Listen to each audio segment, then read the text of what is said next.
할렐루야. 오늘은 에스라 두 번째 시간입니다. 7장부터 마지막 10장까지의 말씀을 보도록 하겠습니다.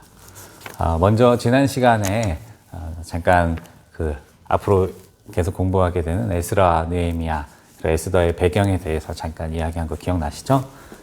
가장 먼저 이제 바사의 고레스 왕,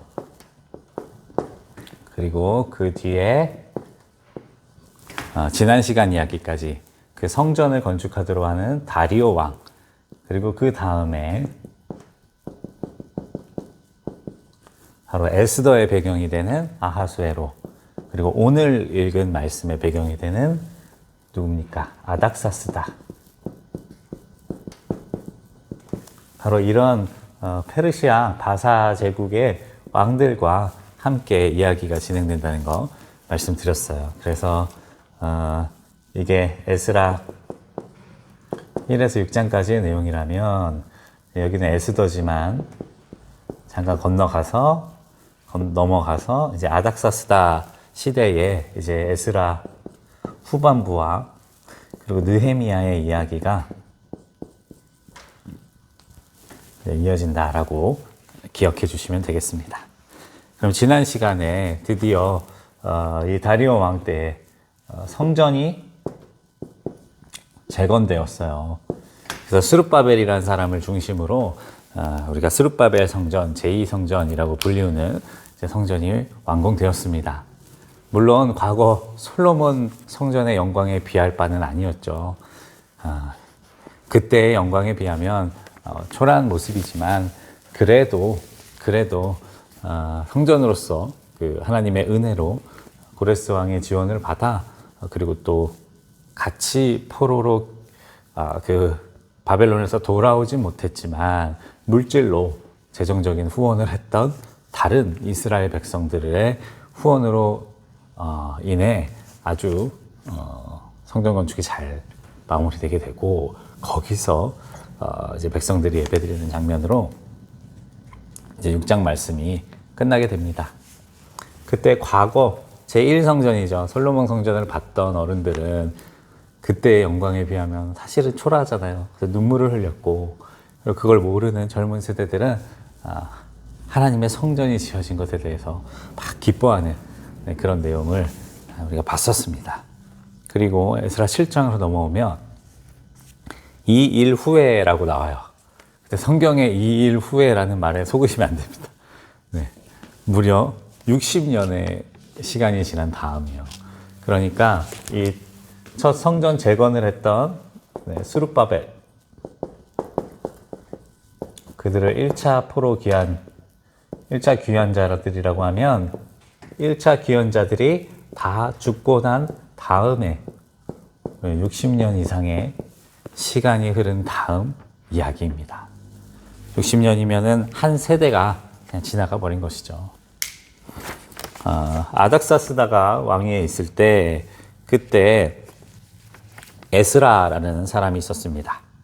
이제 에스라서의 주인공이 이제야 나오는 거예요. 7장에 와서야. 물론 에스라는 뒤에 나오는 느헤미야에도 계속 등장합니다. 그 에스라는 에스라 혈통이 나오는데 거꾸로 올라가는 족보예요. 위로 올라가면 바로 아론의 자손이라, 즉 대제사장의 혈통이라는 것을 알 수가 있습니다. 그래서 그는 율법에 아주 익숙한 학자였고요. 그리고 하나님의 도우심을 받아서 이 아닥사스다 왕의 총애를 받았다고 합니다. 그러니까 에스라도 아닥사스다 왕의 총애를 받았죠. 느헤미야는 또 술 맡은 관원장이었죠. 그러니까 유대 사람들이 지난 시간 말씀드린 것처럼 굉장한 소수지만 하나님의 은혜로 정말 어디 가든지 이런 큰 영향력을 끼친다는 걸 볼 수가 있어요.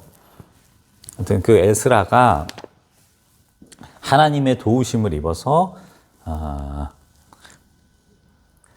그 4달 동안 귀환을 해서 아닥사스다 왕 제7년에 예루살렘에 도착했다라고 되어 있어요. 그러니까 60년 뒤에 2차 귀환자들이 있었던 것이죠. 바로 이 에스라를 중심으로 하는 2차 귀환자들이 이제 4개월 정도의 여정을 거쳐서 도착한 것을 볼 수가 있습니다. 그렇게 도착했던 이유는 무엇이냐 10절에 나오는데 이게 참 중요해요. 에스라가 여호와의 율법을 연구한다라는 말, 그냥 가볍게 읽는 게 연구가 아니죠. 그 율법을 아주 깊이 있게 연구한 후에 그것을 준행하며 이 율례와 규례를 이스라엘에게 가르치기로 결단했다. 사실 이 단어들이 굉장히 중요합니다. 우리도 사실은 나름대로, 저도 부족하지만 나름대로 이제 율법을 연구하는 거예요, 지금. 하나님의 말씀을 연구합니다. 근데 이걸로 끝이면 아무 소용이 없어요. 저도 여기서 나오는 말씀들을 준행해야 됩니다. 살아봐야 되는 거죠.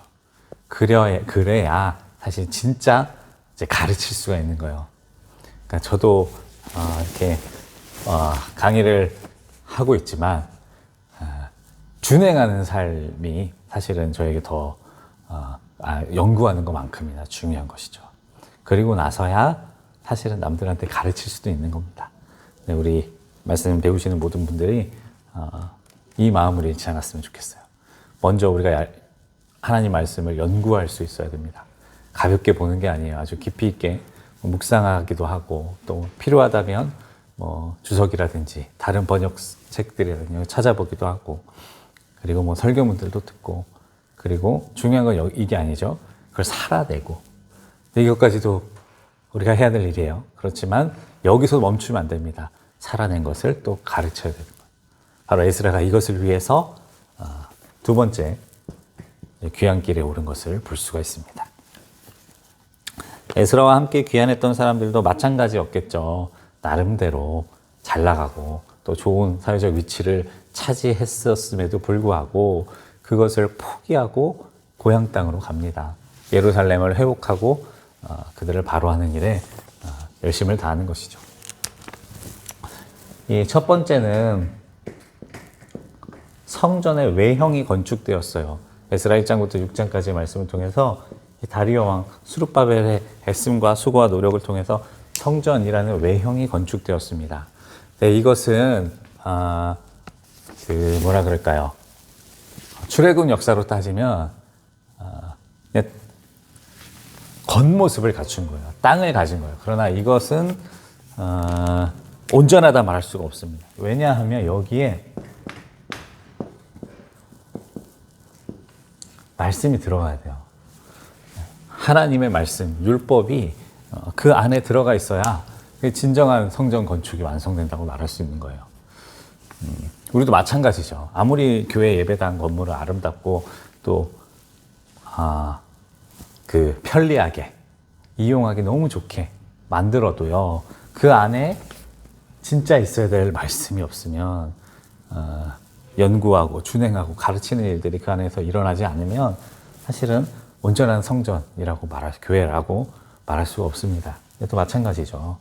바로 하나님께서는 이 성전이 건축된 이후에 학자 에스라, 특별히 율법에 능통했던 그를 통해서 바로 이 두 번째 일을 하고 싶으셨던 것이죠. 그리고 에스라는 이 일을 위해서 예루살렘으로 갔습니다. 그때 아주 강력한 조력자가 되어주었던 아닥사스다 왕은요, 에스라가 성전을 어떻게 보면 이제 잘 운영할 수 있는 필요한 모든 기구들을 그리고 재물들을 지원해 줬습니다. 오늘 무려 100달란트를 지원해 줬다고 하는데 이건 수십억의 돈이에요. 그러니까 그 식민지에 성전을 보수하기 위해서 이런 엄청난 돈을 에스라에게 준 것만 봐도 에스라라는 인물이 얼마나 왕의 총애를 받았는지를 우리가 볼 수가 있습니다. 네, 물론 이게 100% 순수한 하나님만을 사랑하는 의도는 아니었습니다. 26절에 보면 내 하나님의 명령과 왕의 명령을 준행하지 않는 자는 죄를 정죄하고 죽이거나 귀행보내거나 가산을 몰수하거나 옥에 가둘지니라. 그러니까 여기서 하나님의 말씀만 있는 건 아니고요, 왕의 명령이라는 게 들어가죠.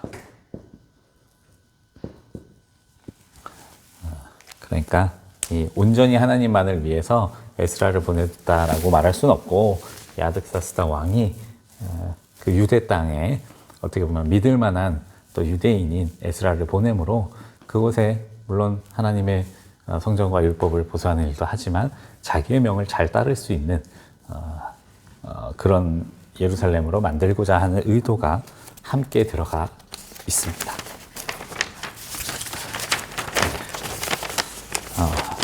그리고 에스라는 이 일로 하나님께 감사하고 그리고 2차 포로 기한이 시작됩니다. 1차 때는 몇 명 정도 갔다 그랬죠? 한 4만 명 정도가 왔다 그랬죠? 2차 때는 그것보다는 적은 1,500명 정도의 사람들이 귀환하게 됩니다. 근데 바로 이 사람들이 율법에 능통한 에스라와 함께 왔기 때문에 숫자는 적지만 이스라엘에 적지 않은 영향력을 끼치는 것을 이제 뒤에 볼 수가 있어요. 우리도 마찬가지죠. 교회 안에서 모든 사람들이 다 에스라 같은 역할을 하는 건 아니지만 소수의 에스라와 같이 이 말씀에 능통한 사람들이 이 교회를 이끌어가는 모습을 볼 수가 있습니다. 아마 이 성인만 남자들만 1,500명이었으니까 이 식솔들을 합치면 대략 한 5,000명 정도의 귀환이 이루어졌을 것이라고 예측이 됩니다. 그런데 이 귀환의 모습에 보면 레위인들이 없었어요. 그러니까 제사장들, 그러니까 이 에스라와 같은 아론 혈통의 제사장들은 많이 있었는데 찬송하고 경배하고 성전을 돌보는 일을 맡아줄 레위인들이 부족했습니다. 그래서 레위인들을 그 수소문에서 겨우 긁어 모아서 38명, 그리고 레위인들을 보좌하는 느디님 사람들은 220명, 이 정도를 모아서 돌아오게 되죠. 그러니까 1,500명 대 38명, 상당히 적은 숫자라는 걸 우리가 볼 수가 있습니다. 그리고 이제 에스라가 이제 본격적인 귀환의 길을 떠나기 전에 금식해요.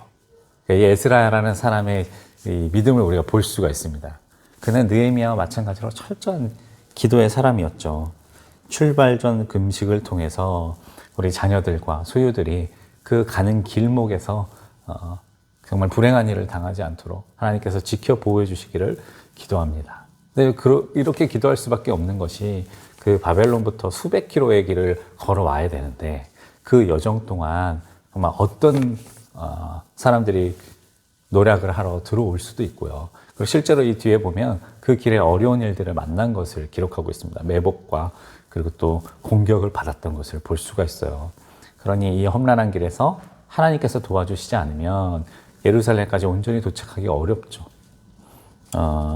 그런데 여기 보면 왕이 원래는 우리를 도울 보병과 마병을 지원해 주려고 했나 봐요. 그런데 에스라가 그것을 부끄러워했다. 그것을 구하는 것을 원치 않았다. 이렇게 말하고 있어요. 그러니까 에스라는 사람이 어떻게 보면 배짱이 대단한 거죠. 그 험난하고 위험한 여정을 가면서도 다른 이의 도움을 구하지 않고 오직 하나님의 도움만 구하려고 작정했던 모습을 볼 수가 있습니다. 네. 대단한 것입니다. 그가 이렇게 금식 기도하는 모습만 봐도 그 여정이 얼마나 위험했는지를 우리가 볼 수가 있죠. 이 위험한 길을 떠나는 에스라와 그리고 대략 한 5,000명 정도 되는 그 인원들에게 바벨론 주변에 있던 많은 유대인들이 물질적인 지원을 해줬는데요. 그 양이 어마어마합니다. 여기 말씀에 보면 은이 650달란트, 은그릇이 100달란트, 금이 100달란트라고 되어 있는데 거의 수백억이 넘는 거의 1,000억에 가까운 돈이에요. 그러니까 정말 엄청난 돈을 그 에스라와 그 사람들에게 지원해 줬어요. 근데 이제 물질이 있는 곳에 마음이 있다고, 이것은 단순히 돈의 액수로 볼 것이 아니라 지금 포로로 잡혀 있는 유대인들이 다 부자는 아니었을 거 아니에요. 근데 이렇게 큰 액수가 모였다는 것은 정말 그들이 마음을 다해서 이 2차 귀환자들을 지원했다는 걸 볼 수가 있어요. 예루살렘이 성전이 지어졌다는 소식을 들었는데, 그리고 이제 어느 정도 예전의 모습을 되찾아가고 있다는 소문을 들었는데, 그것이 진짜 온전히 자신들이 다시 돌아갈 수 있을 만한 하나님의 땅이 되기를 간절히 소원했던 사람들의 마음이 여기에 담겨져 있다라고 할 수가 있습니다. 에스라 얼마나 철저한 사람인지 그것들을 온 우두머리들과 이스라엘 족장들 앞에서 달아봤대요. 네, 그것을 달아서 정확하게 그 숫자를 계수하고, 그리고 그 정확하게 그것을 예루살렘 성전에 전달하는 모습을 보여줍니다.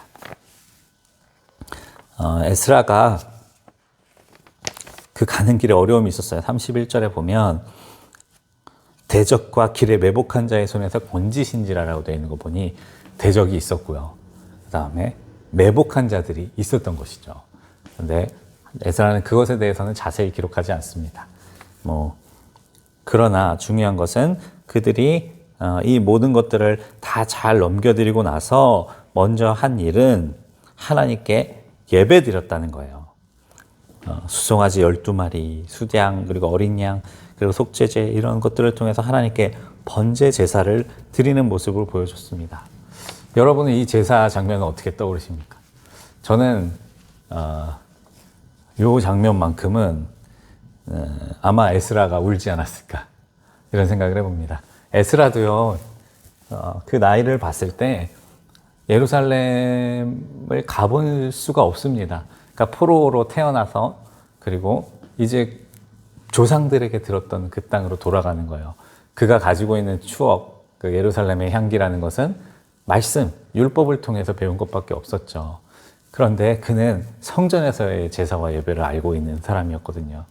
그러니 같이 예루살렘에서 예배드리길 갈망하나 갈 수 없는 수많은 동포들의 그 예물을 가지고 예루살렘에 도착해서 잘 전달하고 그리고 직접 자기가 드디어 첫 번째로 하나님께 성전에서 드리는 이 예배가 시작되었을 때 그 마음이 얼마나 뜨겁고 감격이 넘쳤을까요? 저도 그 현장을 타임머신을 타고 가서 보고 싶은 마음입니다. 그리고 이제 9장으로 넘어오면 이 에스라의 예배가 얼마나 뜨거웠던지 그가 얼마나 전심으로 하나님을 예배했던지 이미 그 예루살렘에 있던 방백들, 지도자들이죠. 그들이 에스라에게 나와서 이런 얘기를 꺼내는 거예요. 에스라 제사장이니까요. 사실은 우리 백성들이 지금 옛 조상들이 하던 그 범죄를 똑같이 저지르고 있습니다. 주변에 그 이방 여인들을 아내로 맞이했다는 것은 단순히 그냥 결혼했다는 뜻이 아니에요. 그들의 신을 섬기기 시작했습니다. 이제 얘기를 하는 거예요.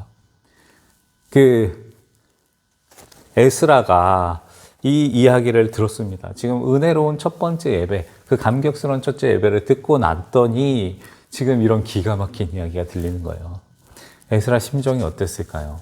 에스라는 율법에 능통한 사람으로 왜 우리 조상들과 그리고 우리가 이런 죄에 빠져서 고통을 받아야 했는지를 알고 있습니다. 그런데 하나님의 은혜로 그 고레스 왕의 칙령을 통해 겨우 재건된 이 예루살렘에 사는 사람들이 또다시 하나님께 범죄한다는 이 소식을 들었을 때 에스라의 마음이 진짜 무너져 내리는 것이죠. 마치 모세가 그 2개의 돌판을 땅바닥에 집어 던진 것처럼 그도 겉옷, 속옷 다 찢어버리고요. 수염을 뜯고요. 이 수염이라는 것은 자존심입니다. 그 이스라엘 백성들에게 수염은 이거는 그 자기의 정체성이에요. 이걸 뜯는다는 것은 완전히 자기를 부인하는 겁니다. 그러면서 정말 기가 막혀 앉았다고 성경이 기록하고 있어요. 극도의 분노와 슬픔에 사로잡힌 모습을 보여주는 것이죠. 기가 막혀서 다 그냥 그러고 주저앉아 있는 모습을 이스라엘 백성들이 다 와서 보는 거예요. 이스라엘 백성들이 다 와서 보고 이렇게 기도합니다. 하나님, 정말 제가 부끄러워서 얼굴을 들 수가 없습니다. 우리가 그동안 하나님께 지은 죄가 우리의 조상들의 죄뿐만 아니라 지금 우리들의 죄까지 더해져서 정말 정수리에 넘칩니다. 우리 하늘이 너무 커서 하늘까지 미칠 정도입니다. 그러니까 자기의 죄의 실상을 에스라는 보는 거예요. 자기 민족의 죄의 실상을 보는 것입니다. 그러니 이런 안타까운 외침이 하나님 앞에 안타까운 외침이 그 기도의 시작이 될 수밖에 없는 것이죠. 그러면서 또 이어서 8절부터 얘기합니다. 하나님께서 겨우 우리를 소생시켜 주셔서 정말 거룩한 처소에 박힌 못같이, 이 못이라는 것은 물론 중요한 것이지만 또 사소하기도 하잖아요. 겨우 성전에 박힌 못같이 우리를 살려주셨는데 우리가 또 범죄했습니다. 우리가 하나님 앞에 또 범죄하고 하나님의 계명을 어기고 통혼하고 그리고 우상 숭배를 했습니다. 이렇게 고백하는 내용이 나오는 것입니다. 에스라가 한 일은요, 울며 자복한 것밖에 없어요. 왜냐면 어떻게 하겠습니까? 이스라엘 백성들에게 그 새롭게 만든 가정을 너네들 다 이혼해 말할 수 없는 거예요. 에스라가 말할 수가 없는 것입니다. 에스라는 다만 그걸 보고 자기 옷을 찢고 슬피 울 수밖에 없는 거예요. 그런데 그 모습을 본 이스라엘 백성들 마음에 찔림이 일어났습니다. 사실 이게 지도자가 줄 수 있는 최고의 선물이라고 생각해요. 그 백성들의 죄를 보고 함부로 정죄하고 함부로 뭐라 그럴까요? 고치려고 하는 것이 아니라 일단 우는 것이죠. 그것이 나의 아픔이 되어서, 남의 아픔이 아니라 내 아픔이 되어서 우는 겁니다. 이 모습만 봐도 이 회개라는 것이 어떻게 일어나는지 볼 수가 있어요. 간혹 그 이단성이 아주 짙은 교회 공동체 중에 이런 데가 있습니다. 종교 지도자가 그 함께하는 교인들에게 이걸 시키는 거야. 너 이혼해. 너 뭐뭐 해. 너 이렇게 해. 이렇게 오히려 그들이 회개할 수 있는 것을 지시합니다. 그래서 그걸 실행하는 것으로 회개를 끝내게 만들어요. 근데 이건요, 물론 아주 특별한 경우에 아주 특별하게 발생할 수는 있지만 매우 이단적이고 위험한 방법입니다. 하나님의 회개는요, 스스로 일어나는 거예요. 하나님도 우리한테 그렇게 안 하셔요. 하나님도 이렇게 저렇게 하면서 우리의 그 죄의 값을 타인의 의지에 의해서 실행하도록 안 만드십니다. 스스로 뉘우쳐야 그게 진짜 회개인 거예요. 베드로가 성령으로 설교했더니 어떤 일이 일어났습니까? 형제여 우리가 어찌할꼬. 이게 그 안에서 일어나야 되는 거예요. 지금 이스라엘 백성들에게도 마찬가지의 일이 일어났습니다. 그 죄를 직시하고 정말 눈물 흘려 자복하는 에스라의 모습을 보고 그들이 찔림을 받았습니다. 우리가 진짜 잘못했구나. 우리가 정말 죄를 지었구나라는 걸 깨달아서, 그리고 에스라에게 가서 이렇게 얘기하는 거예요. 우리에게 아직 소망이 있습니다. 우리가 그 교훈과 가르침을 따라 그 이방 아내들과 소생들을 다 내보내겠습니다. 스스로 이야기하는 것입니다. 네, 다시 말씀드리지만 회개라는 것은 자발적으로 일어나지 않으면 그거는 가짜예요. 네, 그건 가짜입니다. 네, 그것을 억지로 권위나 혹은 분위기로 이렇게 만들고 또 그것으로 사람을 조종하는 데가, 그런 데가 이단입니다, 여러분. 그런 교회는 절대로 가시면 안 되죠. 네, 그런 종교 지도자들은 절대 따라가면 안 됩니다. 네, 큰일 납니다. 네. 에스라는 그들의 진심 어린 회개의 모습을 보고 그러면 그것을 고칠 방법에 대해서 이제 이야기를 합니다. 그들이 스스로 맹세하게 하고, 그리고 그 이방 여인들과 그 소생들을 떠나게 만드는 것입니다. 예, 유다에 사로잡혔던 모든 자들을 불러 모았고요. 그리고 그들에게 이런 내용들을 전달했습니다. 그때 보면 하나님의 성전과 광장에서 사람들이 다 모였는데 이 일과 큰 비 때문에 떨었다라고 되어 있어요. 그러니까 심지어 그 이야기를 듣는 광경에 막 하늘에서 큰 비가 내리고 있는데 이스라엘 백성들은 그 에스라의 이야기를 듣고 있는 것입니다. 장면이 상상이 가십니까? 굉장히 네. 영화 같은 장면이죠. 눈물과 비가 섞여 있는 그런 모습을 볼 수가 있습니다.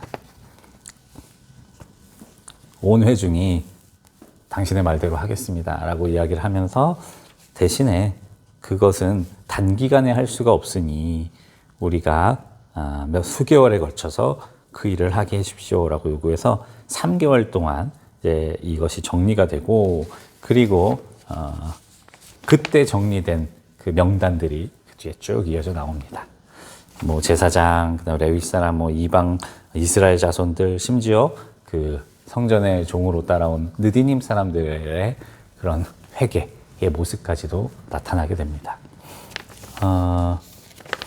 이 명단들은 어떻게 보면 부끄러운 명단이지만 동시에 명예로운 명단입니다. 우리가 하나님 앞에 범죄하게 되었을 때요, 그 죄를 지은 것은 물론 잘못이지만 그걸 돌이킬 수 있다는 것은 정말 엄청난 용기요 축복입니다. 이 명단은 거룩한 명단이에요.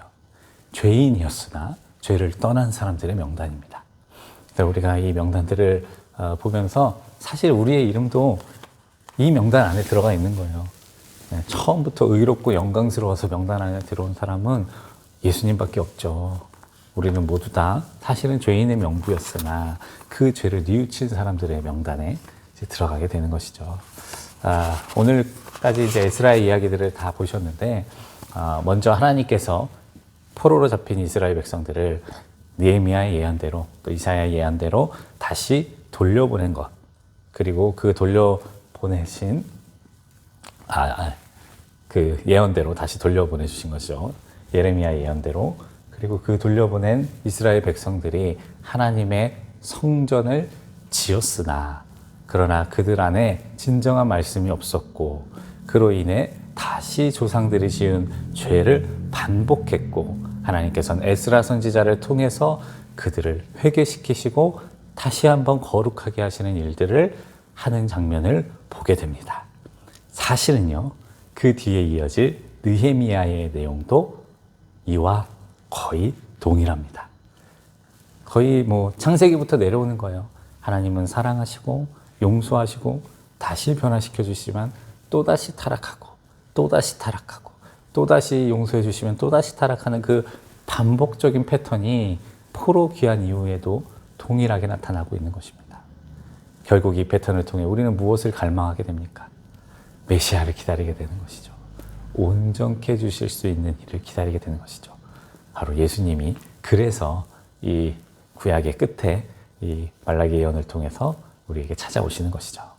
네, 그럼 다음 주는 이제 느헤미야의 이야기를 보게 될 텐데요. 1장부터 7장까지 읽어보시면 되겠습니다. 수고 많으셨습니다. 성경 공부 화이팅!